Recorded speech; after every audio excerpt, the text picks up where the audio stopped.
Hello, all, and welcome to the Movie Bears podcast. I'm Brad Harrison. Each week, I'm joined by hunky, hairy, huggable homos who love film to discuss movie news and review films, either current or classic. With me, as usual, are my partners in crime, with a lovable, shaken, not stirred twist this week.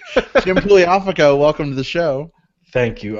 Partners in Crime Syndicate this week. Ooh, I like that. Very nice. Welcome to the podcast, everybody.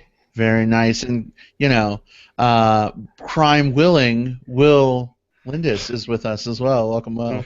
Hey, I like that one. Hey, welcome back to the show to anyone who's joined us in the past. If you're a new listener, we hope you enjoy our review of Spectre coming up very soon. Mm-hmm. It's like 10 p.m. in Arizona now with the time change, and I'm usually much weird. Yeah. When we were doing this earlier, plus I'm running on very little sleep, so I apologize in advance for my terrible puns. Oh, that's okay, Brad. That's okay. Hey, most of the time we're doing these, and we've broken the midnight barrier several times for me. That's true. That's true. We have.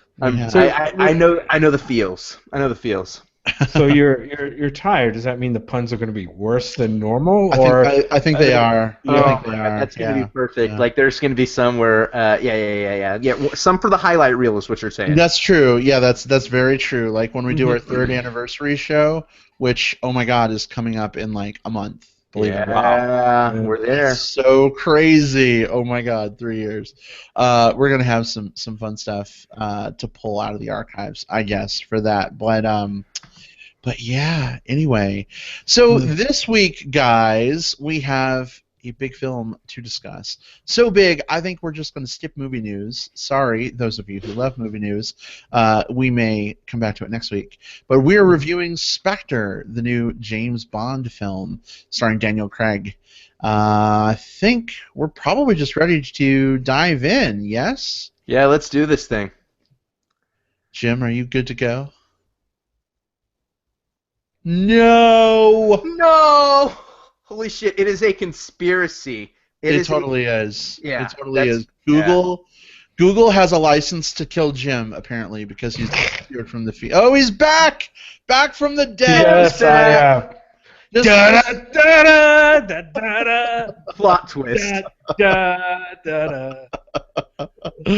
Oh, goodness. Arlo totally found you, face down in a creek or something and pulled you to safety, and yes, he did. You've been in Cabo San Lucas for 3 months getting your strength back, but now you're back.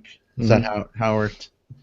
Yeah, I had to go throw somebody out of a helicopter. Nice. So in other words, typical Thursday night. Pretty much, yeah. Nothing new here.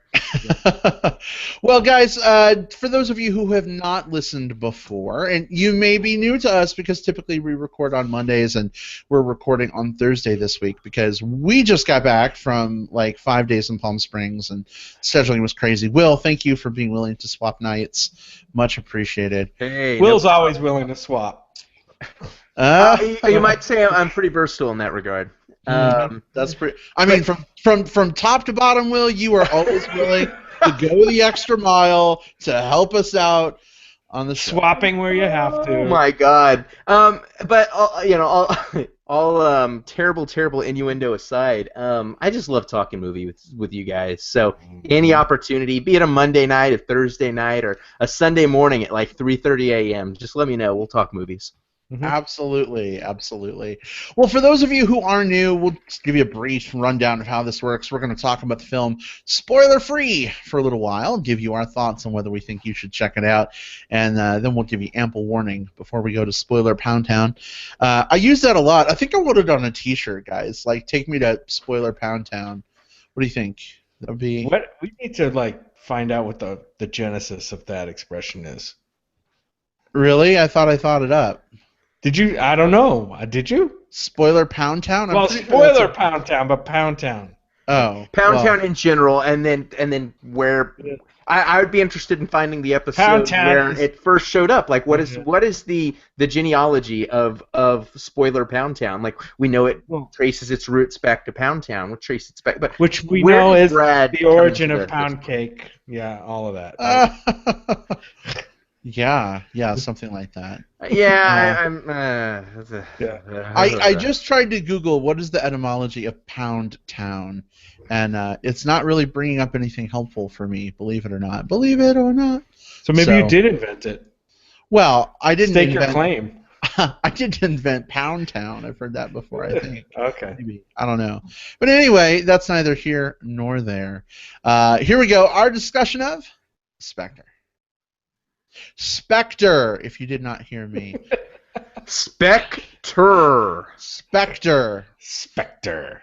It's funny, Jim was telling me over the course of the weekend, because Jim does all our editing, of course, that every time I introduce a movie, I like whisper the name, and he has to like go in and amplify my voice. So yeah, I watch the voice waveforms, right? So Brad's introduction to movies is typically, and now our discussion of Spectre. Yeah, I guess I do it for dramatic effect, but here we go. Our discussion of Spectre.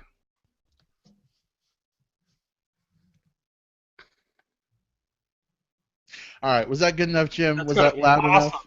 It's going to be awesome. Yeah. I can't wait, Jim. I'm ready for you to give us the analysis later on of what those wavelengths look like. Yeah. If they were up to snuff, if they met all of your standards.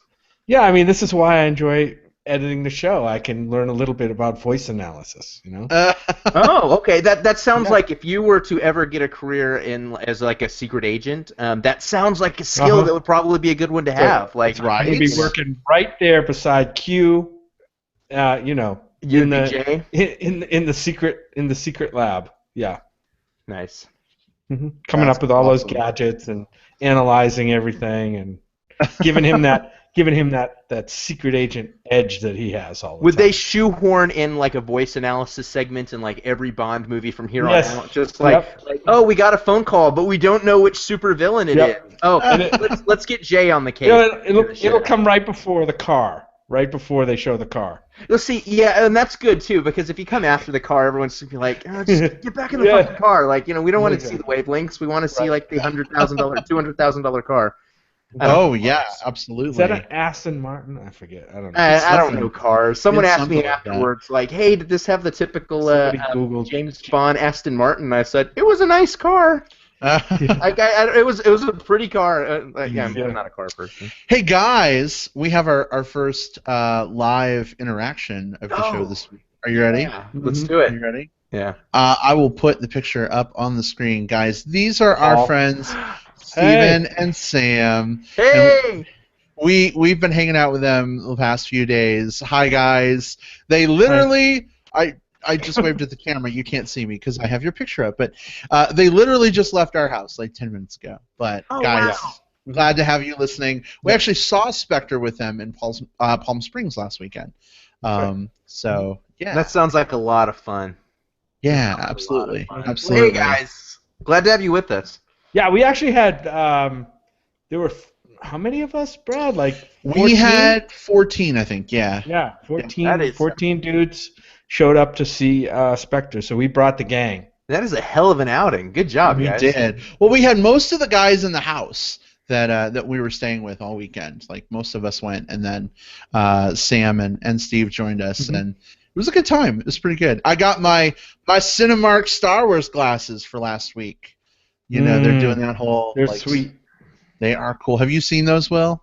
Only you guys posted a picture of yourself with your special edition Star Wars 3D glasses. That's my only exposure to them. They look pretty sweet in the picture. They have a different pair each week leading up to the movie. Collect them all. There's three. Oh, wow. There's like a chrome-plated like Captain Phasma version coming out. There's like a BB-8 eyes, and then there's like a Kylo Ren mask glasses set. Wicked. That's really cool.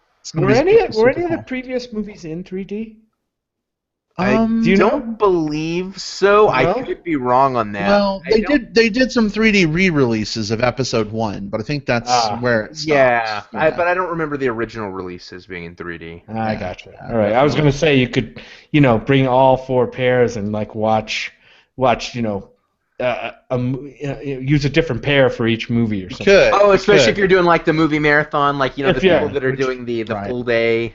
Right. Yeah. I think what I'm going to do, though, is because Jim and I are going to get, like, one of each, and I think we're going to pick the ones that we like best to wear for the actual night of the movie, and then the extra pairs we have we'll loan out. For... Auction off.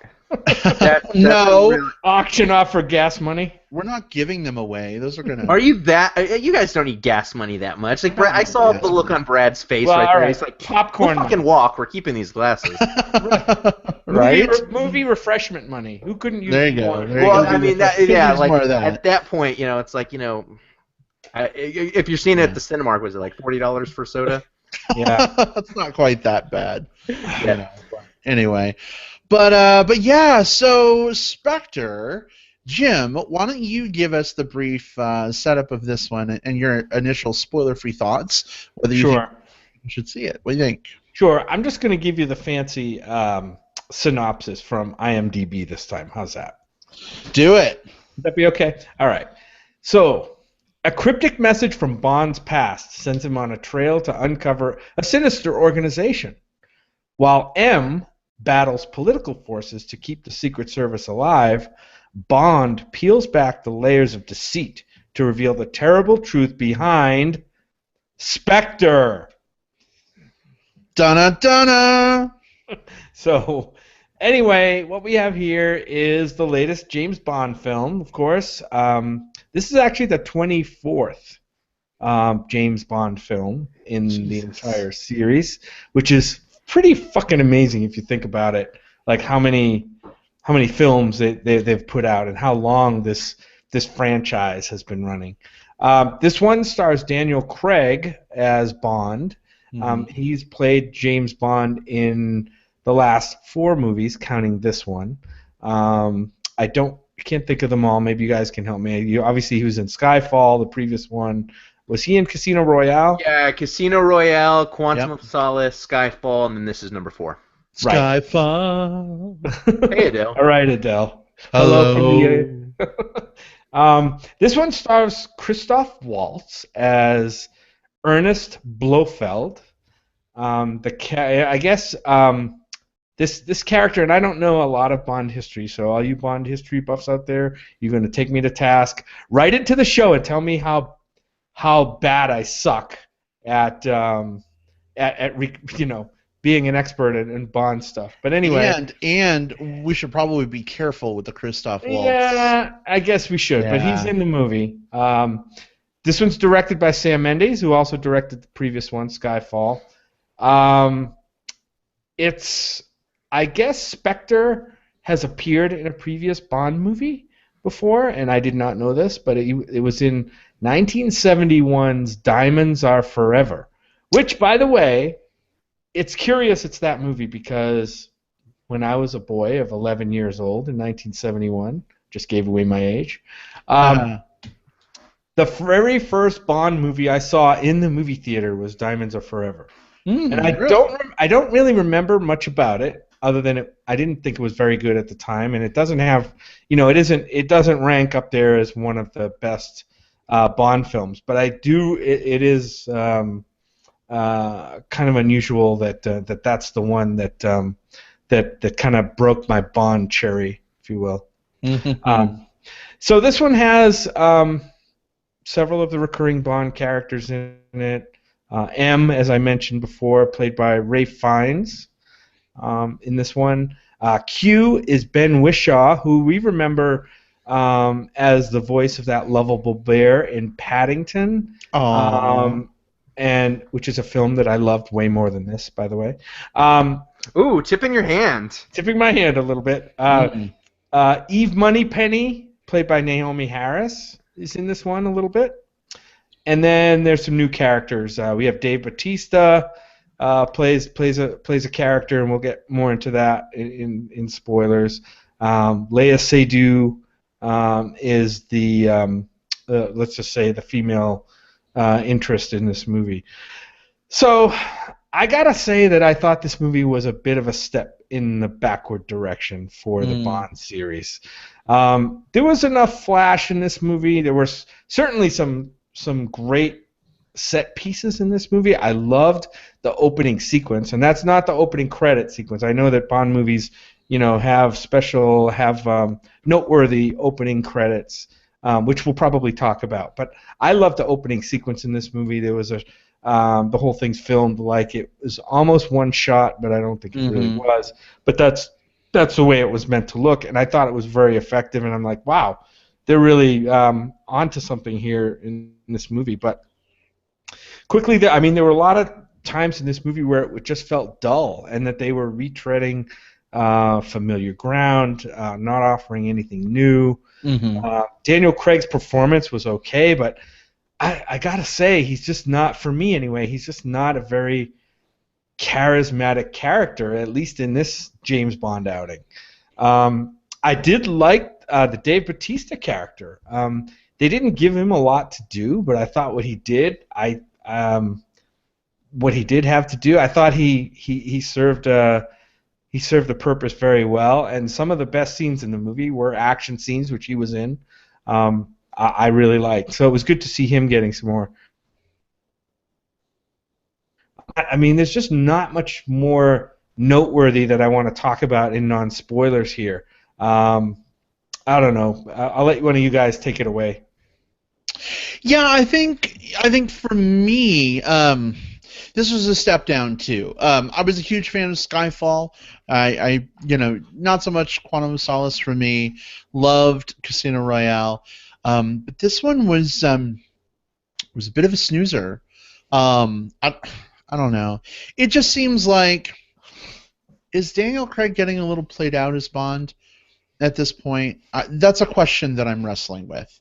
Can you put the whole flavor and quality of the movie on his shoulders? I don't know if that's fair. No, and I don't think that's fair, and that's not what I'm trying to do. I guess at this point I'm struggling to find something new in his approach to Bond to enjoy. And that's not to say that Bond, he should reinvent Bond every movie. I'm not saying that, but maybe it's because I just watched Skyfall like the day before I went to see this.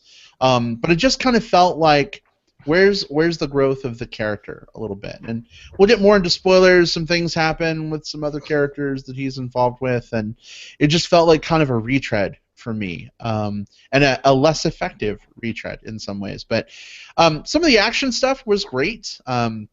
Jim, that opening sequence you're talking about, or opening scene, I guess, if you will, was very well done. I liked that quite a bit. I did like Christoph Waltz, so although he was a little little stereotypical one-note Bond villainy kind of a character for me.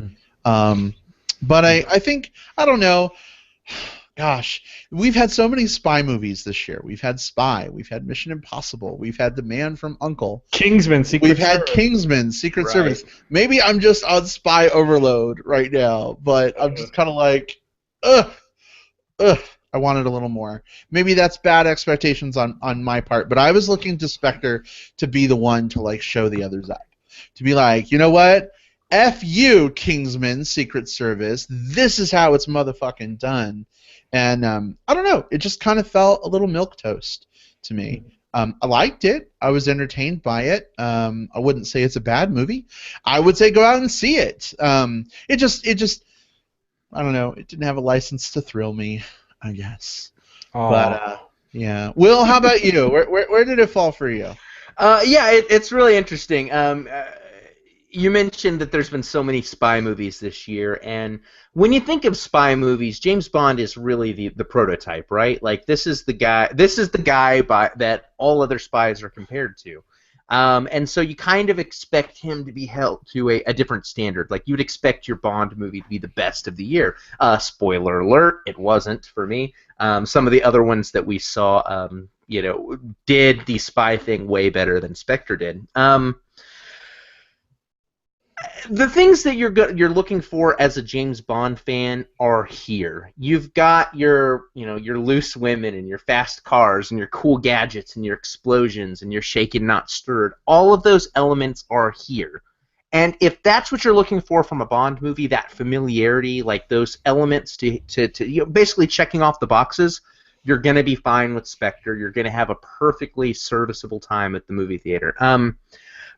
But if you're looking for something different, something that stands out from the crowd of all of those other spy movies, something that even stands out from the crowd of like other Bond films in the past, I don't think this movie really does it. I think Daniel Craig is an interesting James Bond. I think he really has the chops to do this. So I certainly don't rest this on his shoulders. I think the problem for me is really a tone issue.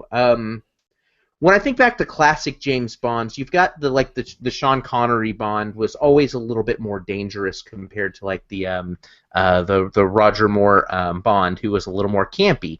And both of those were very valid, suave, sexy explosions versus just like, holy shit, this is really weird. When you go full bore one direction or the other, you can have a really enjoyable experience. I felt like this film wanted to have some really dark undertones while also having the flashy, fun, sexy things. And because it was such a potpourri of elements, I don't think any of them really had a chance to stand out. I don't think we really got a singular experience from this as much as we just got a greatest hits of James Bond greatest hits crammed into one film. I did enjoy some of the supporting cast members. I thought Ralph Fiennes was quite good here. I thought Naomi Harris was quite good here. I thought Ben Whishaw was the standout.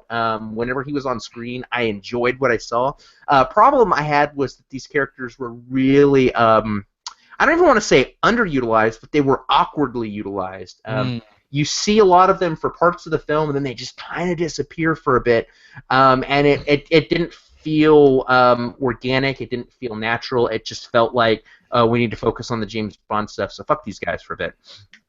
Villains, you guys mentioned the two big ones. Dave Bautista was stellar for his very, very, very underwritten role. I wanted to see more of him. Christoph Waltz, I think, is responsible for some of the tone issues. And I hate to put this on his feet, but this is a guy who... I love Christoph Waltz. He is a fantastic actor, but he's also very well known for kind of like going over the top and overacting his roles. And in certain films that really works here. In this particular villainous role, if this was a more over-the-top film, I think it would have been perfect. But because there was that like gritty realism that the rest of the film tries to focus on, he really feels a discord with the rest of the film. Like I was supposed to get some. I was supposed to feel certain things when he was on screen. We'll talk about what those are in spoilers. I know that's my line. But I didn't feel any of those things. I didn't care about the different reveals and the different things that came up. I did like some of the shots. That opening sequence that Jim mentioned was really cool. Some of the explosions were really cool. That's all well and good, but I mean, honestly, this is not a movie that I say you should rush out and go see. If you're a diehard James Bond fan, sure, go see it. But if you're on the fence, if you've seen a few of the Bond movies, if you're familiar, but you haven't seen them all, you're not cataloging every single entry, you should probably wait on this one. There are other things. I mean, we're heading into the award season or whatever it is. There are other films that are going to be out there. I don't think this is a must-see at all. Didn't hate it, but certainly didn't love it. Yeah, well, I agree. It's definitely a kind of a wait movie for me too. And I wanted to touch more on the villain stuff you're talking about. I am a guy who loves just interesting villains in movies, and that doesn't mean that every movie has to have a villain, but obviously Bond movies do. And I actually thought Christoph Waltz was much more restrained. It felt much more restrained in this movie than I would have liked to see. This movie could have used, I think, more over-the-top stuff, kind of like we got from Javier Bardem in Skyfall, right? Right. Remember, like that character, kind of understated, but he gave you a sense of that crazy underneath. Where I just didn't get any sense of menace from this villain for some reason. And I don't blame that on the actor in the role. I just think it was the way the character was developed. You know, that's just the way I thought of that. And you know, as far as the sequence at the beginning, there was a point. Well, we can need to talk about it in spoilers. I guess we can't talk about it now. I was going to talk more about that, but yeah, I mean, you know, every Bond movie has the love interest, right? That Bond falls for. I kind of like the woman who played this in the role here. Leia Seydoux is her name. I liked her. I liked the role. It was a little bit different, actually, a different bit of a spin on the Bond woman in this movie than before, and that was pretty cool. Other than that, I just a pretty non-remarkable entry in the Bond you know, franchise. And that's too bad. And that's too bad because with all the other spy movies that came out this year, some of them really were very interesting and kind of fresh feeling, like we mentioned the Kingsman movie, even the Mission Impossible movie that came out this year, right? We got one this year, right? Didn't we? We did. Yeah, we did. Rogue Nation was this year. Yeah, and that felt a little bit more fresh than this, even though that's another franchise that's been around for a little while, although not 24 movies. Yeah. I think we're what, 5 movies deep there. I mean, and a TV series and stuff like that. I think we said a similar thing, but very different ways on the Christoph Waltz character. I felt as though, like, you know, you wanted him to be more over the top. I wanted him to be less over the top. But I think where we both were coming at from this one, correct me if I'm wrong here, I didn't feel like there was that menace underneath. I didn't feel like there was that grounding element. All I saw was like the flashy elements. It was almost like watching like a bad stage magician, like, you know, doing all of the flair and the flourish. But it was ultimately just like a grand illusion. Like, I didn't really feel like terrified or uncomfortable or heartened by this guy. You know, it was all flash, you know, no fire, and that was problematic for me. Like, you know, I especially for a series that. Not a series, but especially for a film that had the potential to be much more heartfelt, to be much more dark, to be much more gritty.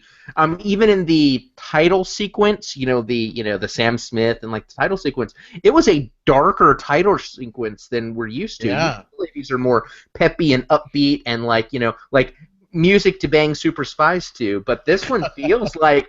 You know, Bond is going through some shit. Just as you see the visuals and hear the kind of the downbeat music. It was more of a throwback to the. I thought it felt kind of like a throwback to some of the more classic Bond credit sequences, like Goldfinger and that kind of stuff. Just the way it was photographed, and there wasn't there was a lot of visual stuff going on, but it wasn't a lot of animated effects, I would say. Even the song itself, most of these songs, even the older ones, are sexier. And this is a really, especially as the lyrics kind of come through and you kind of hear this is a really dark song. And it plays to the themes of the movie. Themes we'll talk about, say it with me, when we get to the spoiler section. But Which honestly, I think, Will, finish your thought. Yeah. We should probably just dive into it after that. Totally. Yeah, all I was saying there is that for as dark as that song was, as dark as that title sequence was, as dark as some of the themes that this film starts to set up are, the villain didn't encapsulate those. It was a total misfire for me.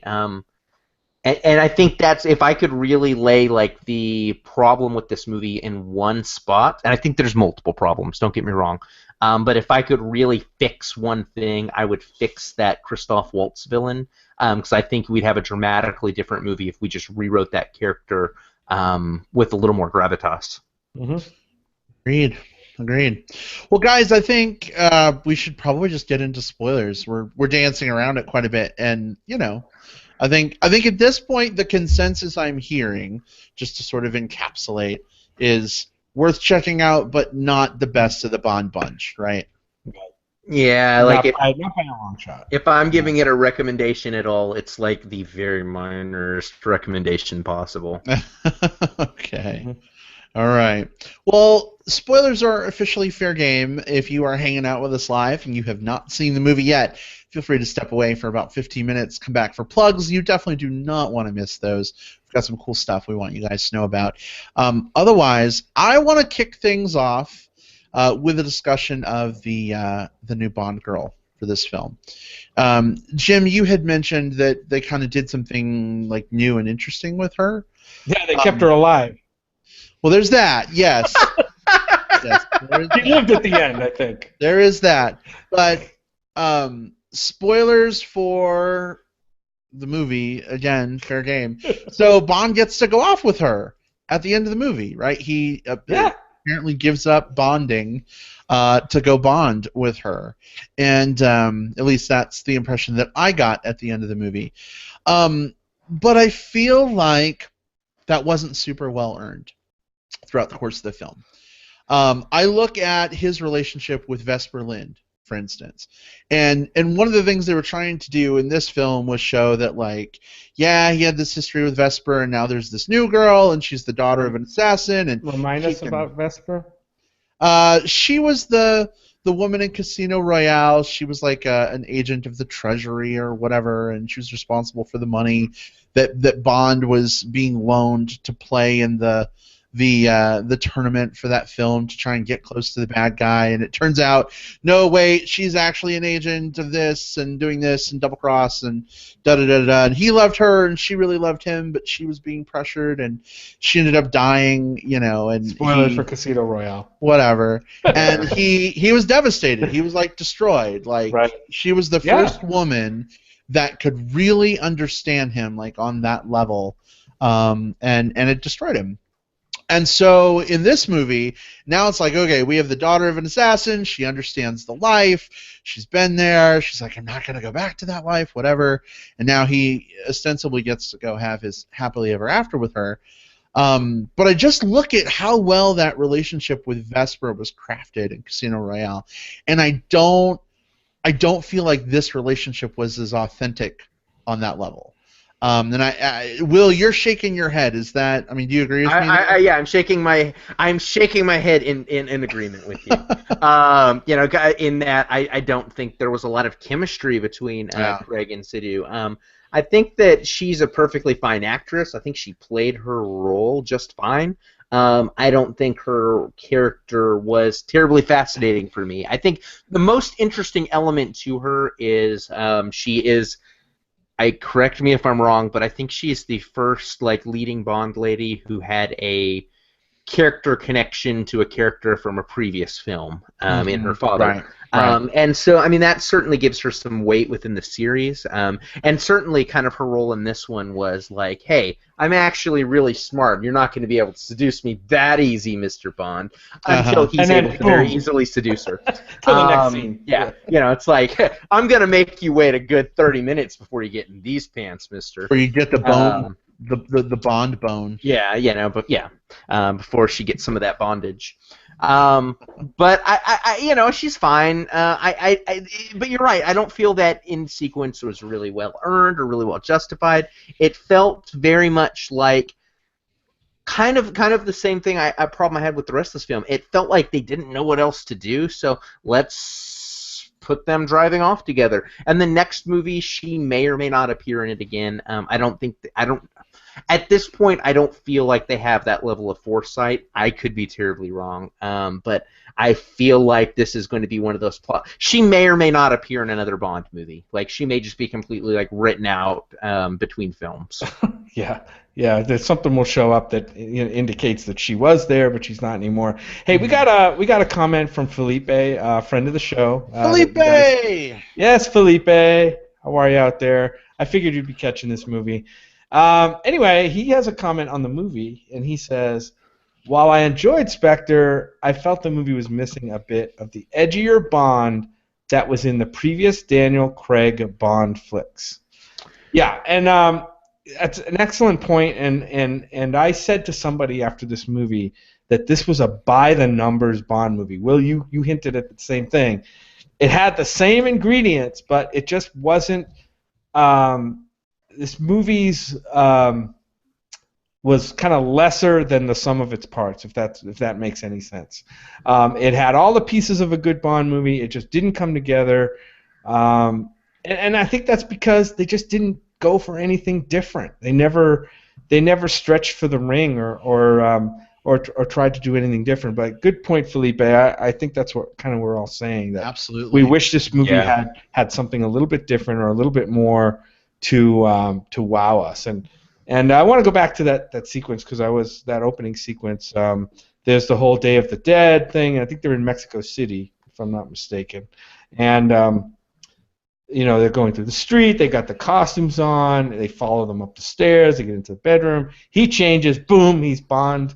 And you're like, we're on. And the guns come out. And he's running across this rooftop.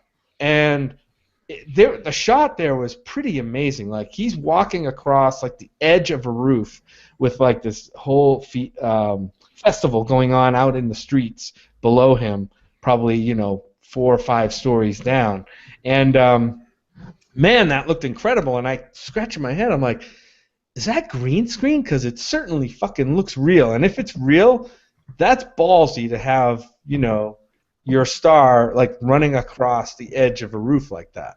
So, I mean, that's good filmmaking where you're like looking at it going, oh my God, that looks amazing. Could that really be him? And then they went into this massive helicopter fight, which was pretty awesome. That whole thing was cool, and it got my adrenaline going for the movie. And then from there on out, it was just a slow fade into just a mediocre Bond movie. Yeah, that opening sequence was pretty harrowing. Like from the quote unquote a continuous shot at the beginning. It was a really cool the type of things that critics will masturbate over, like the whole one shot. I unfortunately I think the rest of the film kind of stopped that edging, but that opening sequence was a lot of fun. It really set up the atmosphere and the tone of it was really cool. You had some really cool shots of the the Day of the Dead culture. Like, that was really unique for a Bond film. That looked really neat. The helicopter shot was neat because I believe, I forget which one, but I think we're talking about Blofeld. I believe one of his famous fights with Blofeld, and I could be mixing up villains, was on a helicopter in a previous film. So that they had a helicopter, even with a different guy, but was pretty cool call back there. It was a fun opening. And then you had that cool title sequence. I liked the title sequence a lot. Like, it had a lot of really neat elements, but man, as soon as we get past that and we get into the A plot of the film, it goes downhill. I wanted the rest of the movie to be more like that, kind of before the credit sequence. Yeah. The other piece I remember from that opening scene was that whole building collapse following. Yeah. I thought that was a pretty cool stunt, or special effect, or however they did it. It was very effective, but yeah. And that was 2 imploding building scenes we kind of got in this movie, right? So they spent a lot of money on that, apparently. Hey, what does James Bond have against buildings? I don't know, man, but he's right. Yeah, he certainly has it out for long-standing structures. He needs to check that privilege. Well, to be fair, he is not the one who blew up the second building. That was fair enough. That was his. We're in spoilers, right? We're in spoilers. That's was his motherfucking adopted brother. Yeah. Oh, yeah. And that's why I think, and absolutely to Felipe's point earlier about how it was missing some edge. Like, we've got a character who basically was almost tortured and killed by his brother. The storyline is that Blofeld is the adopted brother, or Bond is the adopted brother of Blofeld, and because of daddy issues, Blofeld feels that Bond was loved more by his daddy, and this worked on this long-standing plan just to torture James Bond. Like, I'm going to take over the world through technology and all these things, but also I need to torture this one secret spy. But the thing is if you're gonna have that type of like personal stakes for your hero, if you're going to have like everything be that grounded in like backstory and history, and I don't think it worked. I don't think they needed to do that. I thought it was too convenient and too tidy. But if you're going to do it, you need that edge that Felipe was talking about. You need to have that gravitas, that darkness, that holy shit, did this really just happen moment? And I didn't feel it. That was another thing that bugged me about this movie. I really wasn't sure at certain points of the movie what the villain motivations were. Like, what the fuck were they trying to do? I don't know. To me, to galvanize me as an audience member to get interested in trying to and invested in what Bond's doing to try to stop these dudes, I got to know what they're trying to do. Like, it's got to be clear to me, like, what the stakes are. And I knew it was something bad, but I wasn't exactly sure what the hell it was. It wasn't. I don't know if it was money or it was, were they robbing banks? Were they going to assassinate somebody? It wasn't super clear. And I think that's, at least for me, that was part of why I wasn't fully invested in it. In that. Again, it comes down to a villain that didn't really do much for me. Yeah, it got a little. I mentioned earlier that Christoph Waltz is a little, or at least the character is a little like one-note Bond villain. I kind of felt some callbacks to like, Goldfinger with like the laser about to shoot his balls. You know what I mean? Like that old scene where Bond is in the chair and he can't get out, and the drills are going into his skull.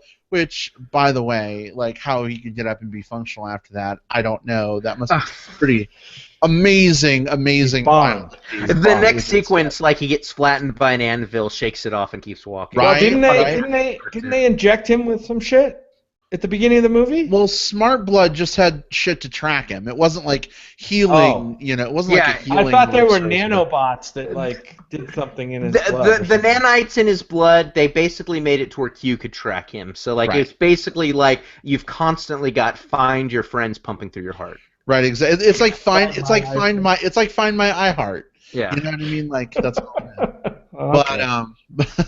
But anyway, so definitely kind of felt some callbacks to some earlier films there, and I think that was supposed to be like a cool homage, but for me it was kind of like eye rolling, especially when Christoph Waltz is like, "Oh, let me tell you, I'm your brother, and now I'm going to kill you because you got father's love and I did not get father's love," and wahaha, drill.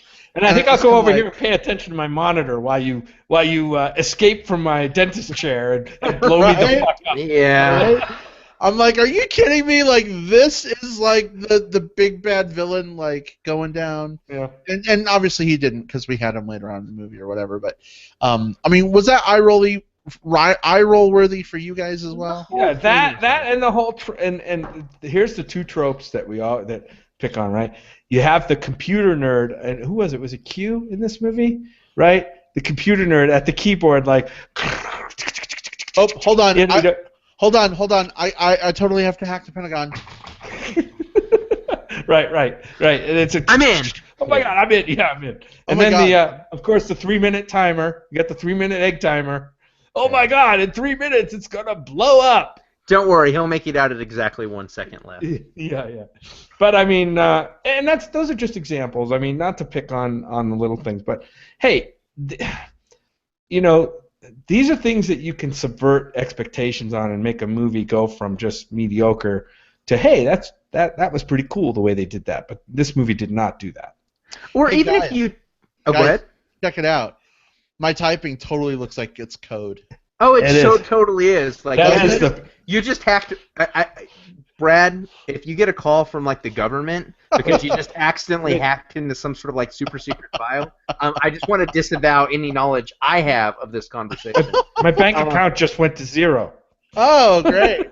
But like Jim, you made a really good point. Like we could have subverted some tropes here. Or the other thing is, if you're gonna have like the 3-minute timer, the hacking, or all of that stuff, you make a sillier, funner movie. And I'm not saying it has to be like slapstick, but like you can have more of those over-the-top elements and just make a fucking fun movie. Think about Kingsman: Secret Service. Like Right. that movie, I guess there was some subversion, but most of it was just like going wacky and over the top. Everything in that film, nothing in that movie is like felt really believable or grim or gritty. It was just like, it was mostly just like, let's have some fun at the cinema. I think you can still do that sort of thing if you lean into it. And I don't think that's what they did here. It felt like they got to some points and like, man, we need some tension. Does anyone know any artificial ways of ramping? Jim, Bob, how do we do that? Okay, great. The alarm clock. Let's do the yes. Let's do the alarm clock. We're gonna do that. Can we have him just like jump away from an explosion right as it? Right. Okay, cool. Right as the explosion happens, he's gonna like just go sailing past on a boat. The flames licking at his back. I think the audiences are going to love that. Is what's going to happen. Yeah, exactly, and that's why That's why we are of the opinion that we are in this show. Yeah, which is disappointing. Like, a lot of people were looking forward to this movie all year. Especially considering we've seen so many spy movies this year. Kind of bringing it back around to something we said at the beginning. Plot-wise, this movie is very, very similar to Mission Impossible: Rogue Nation. There's a lot of those same elements. Even some things from like Captain America: Winter Soldier had that whole spy versus spy, double agent. Like, secret bad agency is like kind of taking over secret good agency. These are all elements that we've seen very recently. And for Bond to be, unfortunately, like the third or fourth guest at that party, already made it feel a little bit stale. But the fact that they didn't do anything special with it once they showed up just made it disappointing. Maybe if we hadn't seen those other movies, we would maybe be a little higher up on this movie. But it just felt so like we've seen this spy movie before, and we've seen it recently, and we've seen it better, and we've seen it with, unfortunately, someone who's not James Bond facing the bad guy. Mm-hmm. So what's the word on the interwebs, guys? Are we going to see Daniel Craig back for the next Bond movie or not? I've heard two things, and I don't know what the latest word is. I think I had heard that he was tiring of doing the movies. I don't know if that was just a ploy to try to squeeze more money out of the studios, or he really. I mean, the movie would indicate that he might be getting a little tired of the, again, not to put the whole success of this movie on his shoulders, but I mean, his performance really, didn't shine. I don't think it was your standard, Daniel Craig as James Bond. Performance, but yeah, I don't know if he's going to be back. Maybe it's time. Maybe it's time for some new blood. I don't know about Daniel Craig, but I do know that Sam Mendes has a few times kind of said like, "I'm out after Spectre." So, right. So I don't know I don't think they've announced who's coming in next. I think if you bring in someone new, and because this was kind of a disappointment, I think I would be okay with the next one being a new Bond with a new story. The great thing about James Bond is I don't think you need to have lore in a James Bond movie. I think you can make each of the movies fairly standalone, and that's totally fine. That's how it's worked in the past. This last little experiment was kind of neat. I think it unfortunately failed here at the end of Spectre. Let's wipe the slate. Let's get. I know this was like everyone's, not everyone's, but a lot of people's like fan casting a while back. Let's get Idris Elba in that role. I don't know how much money we need to throw at Idris Elba to be James Bond, but throw him that money. I want to see an Elba Bond.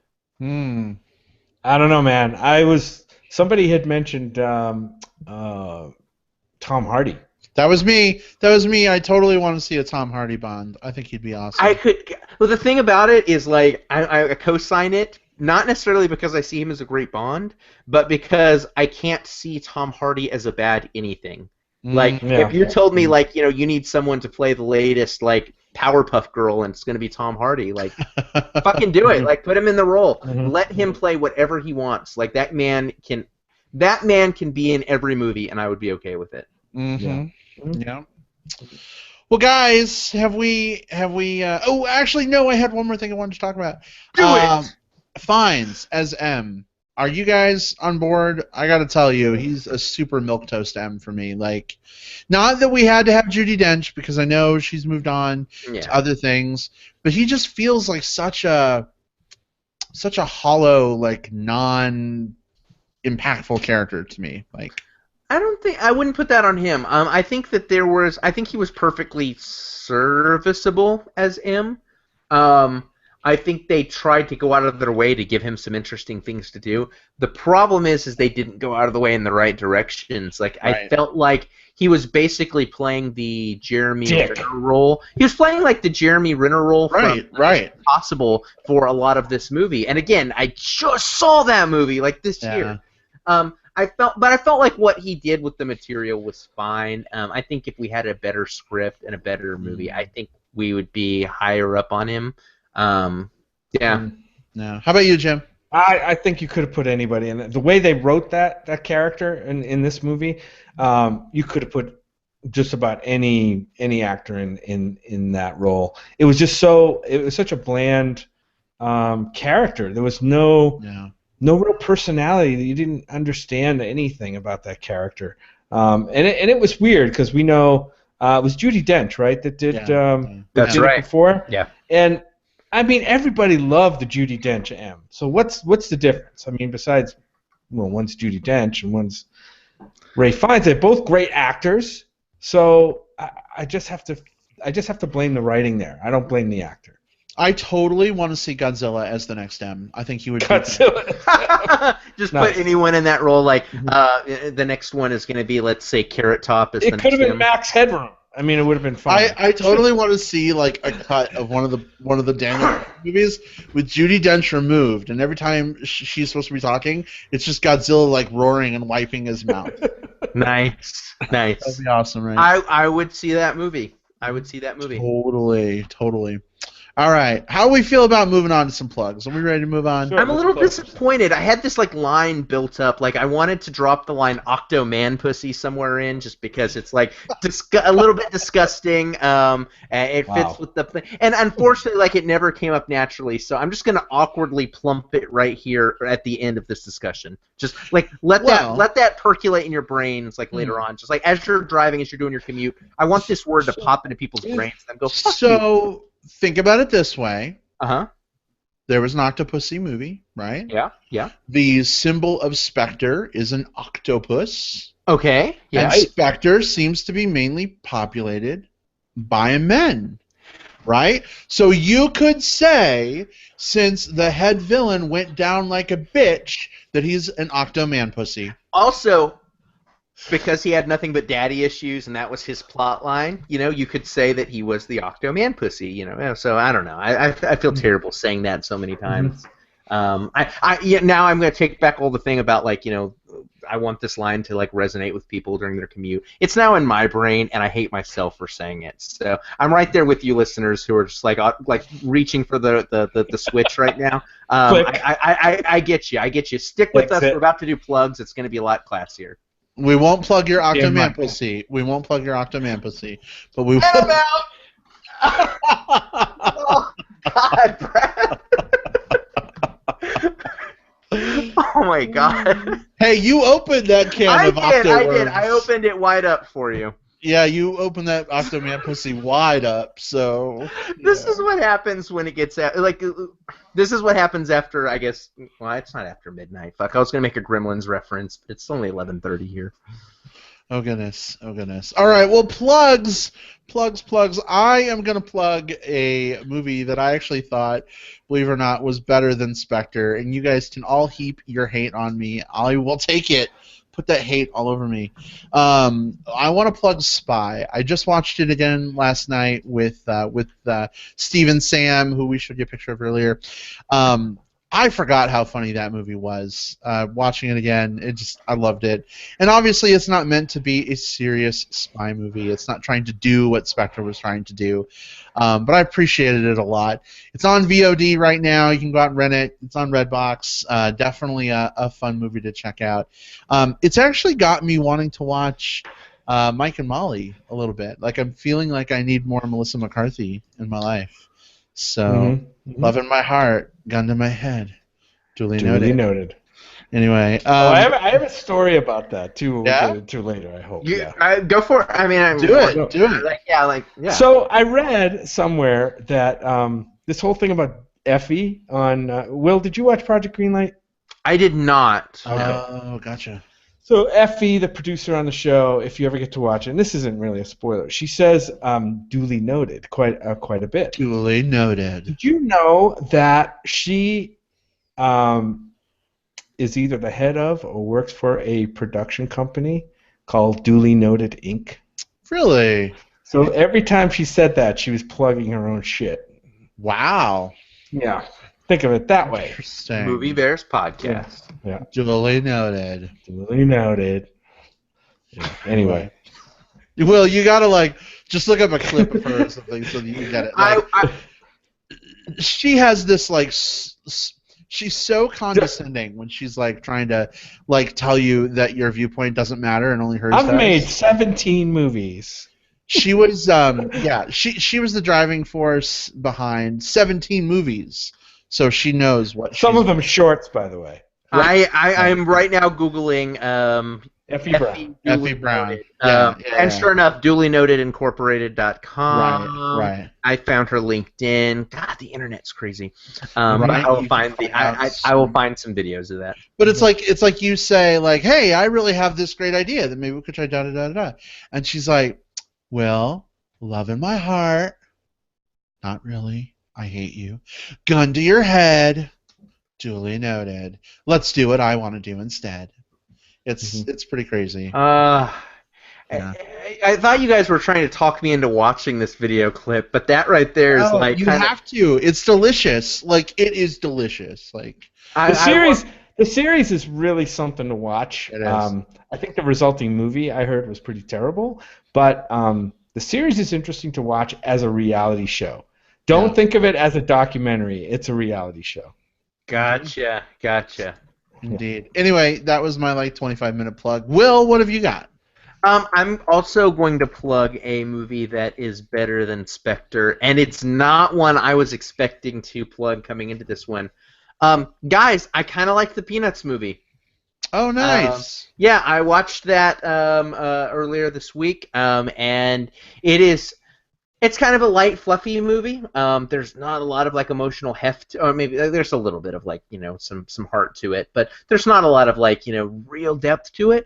But what it is a film that 100% understands its source material. We get these remakes from time to time that takes a nostalgic property, different direction. And whether or not they stick close to the core or they veer off into left field, they just don't understand why something is popular. Jim and the Holograms. But the Peanuts movie, not only does it understand it, but guys, I'll be honest, I've never been a big Peanuts fan. I understood the whole the Great Pumpkin and around Halloween and all that. That was cool or whatever, and the little Christmas tree that could, but I always felt is this cartoon supposed to be funny? Is this comic strip supposed to be funny? Because it never really made me laugh. And I think watching the Peanuts movie, I kind of understood it's less about being funny. It's more about this little kid that gets constantly shit on by all of his friends and is yet somehow still remarkably optimistic even when he's going through all of these periods of self-doubt. I felt like I, for the first time, kind of understood this character. And it was a marvel to be able to understand a character that's been around that long because of a new property. Anyway, it's not a perfect movie. They cram way too many of the old gags in kind of awkward periods, but just so that you can go oh yeah, that's the thing from this one cartoon strip, or hey, that's the famous thing here. But outside of that, it has a lot of heart. It's a really sweet movie. It's very uplifting in a lot of ways. Check out the Peanuts movie. It's kind of okay. It's kind of good. We're going to be watching that this weekend, I think. Yes, we are. Since we'll talk about it after the show, but I don't know if there's really much opening up this weekend that we're going to go see. Yeah. But anyway, back to plugs. So I was on a business trip this week after my Palm Springs vacation, And I usually like to load movies from iTunes onto my my device, my iPad, and watch them on the plane, right? So I didn't do that for the trip out because I didn't really have the time. But on the trip back, I'm using shitty hotel Wi-Fi to try to download a movie into my device. And I tried to download the end of the tour. Oh, okay, yeah. Which I heard was pretty good, and I still want to watch it, but it failed out on me. Oh. So I'm like, shit. So I saw this other movie that looked kind of interesting. The trailer looked really, really good. It's a documentary called Palio, and it's a Italian documentary. It's not a talking head documentary, but it's I don't know how to describe it, but it's kind of it's about horse racing in this town in Italy called Siena. So I'm going to read a little bit of the synopsis here. Twice a year, the Italian city of Siena goes crazy for the oldest horse race in the world, called the Palio. It's not your average horse race. There's strategy, bribery, corruption, varying skills of the riders. These riders are riding these horses, and don't laugh, bareback. No! There we go, yeah. All right. Bareback around this little piazza or plaza in this Italian town, and these guys are crashing into walls and like hitting each other with whips and stuff, while thousands and thousands of people like crowd into this thing to watch this. And it's kind of a county pride thing for all these little districts that these riders represent. They each get one representative horse and rider in the race. And it's pretty remarkable. The movie focuses on a few of the riders, the old legends, and a new guy coming up. We've seen that before. But the movie is beautifully photographed. It's really gripping from the beginning to the end. A great documentary. It's called Palio. It's available. I got it I rented it on iTunes for about $3. Well worth the watch if you're looking for like not a boring documentary, but kind of a rousing one. Interesting. Nice. Mm-hmm. Interesting. Sounds worth checking out. Well, very good. I don't know what we're doing next week, guys. I'm on board with the idea of the Peanuts movie. Maybe we could even pair it with a review of the Charlie Brown Thanksgiving movie since the holidays. Or special, or whatever it was. Special, yeah. Not a movie, I guess, but right. I don't know. I would be 100% down with that. Would you be on board with that? Especially, like, the movie's coming out, like, what do we have? Like, the 33, By the Sea, Love the Coopers. Like, yeah. I'm not leaping out of my seat for any of those three movies. Let's do Peanuts. All right.